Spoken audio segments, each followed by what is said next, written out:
Health officials are now warning of more harmful effects stemming from the September 11th terror attacks and working at ground zero, including skyrocketing breast cancer rates in men.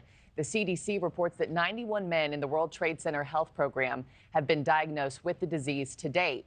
That is a rate, by the way, 90 times higher than the national average, where roughly 1 out of 100,000 are diagnosed with breast cancer. Let's go now to medical oncologist Dr. Thomas Marron.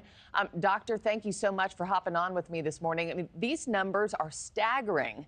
Is there any doubt in your mind that 9/11 is the cause here?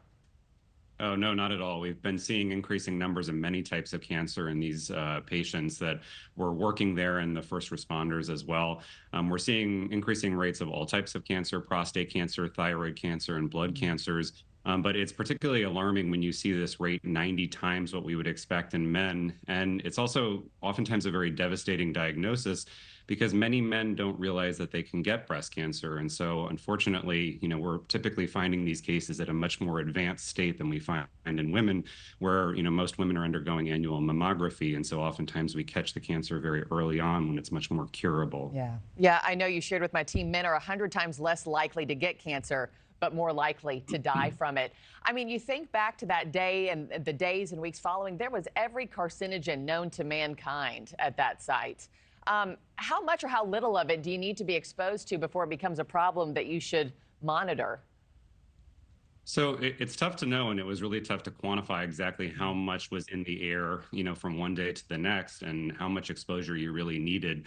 There were many people that lived down there that were being exposed to much lower amounts, but for longer periods of time. But then also the folks that were involved intimately in the cleanup were obviously much more intensely exposed. And even after the smoke had cleared and we weren't seeing, powder floating in the air, these guys were being exposed for months after that. And we know from air quality control that there were toxic levels of many chemicals in the air for months after the towers came down. And so it was really that sort of continuous exposure that most likely is the cause of these cancers. Yeah, and you and I obviously talking about cancer here, but what other health issues do you expect to start arising as this group continues to age?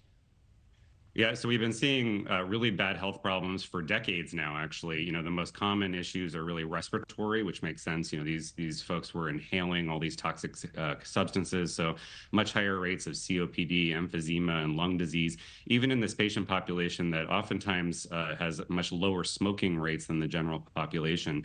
And, it's important to note that far more people now have actually died from health-related issues from inhaling all those chemicals than from the towers coming down themselves. And we're going to see continual increases in the incidences of all types of cancer because cancer really develops over the course of decades. So even in the last 5 years, we've really seen skyrocketing numbers compared to what we saw, 5-10 years ago. Well, just terribly tragic. And we just couldn't believe the numbers. They caught our eye when my team saw them this week. So medical oncologist Dr. Thomas Marron, thank you for breaking it down for us. Appreciate your time.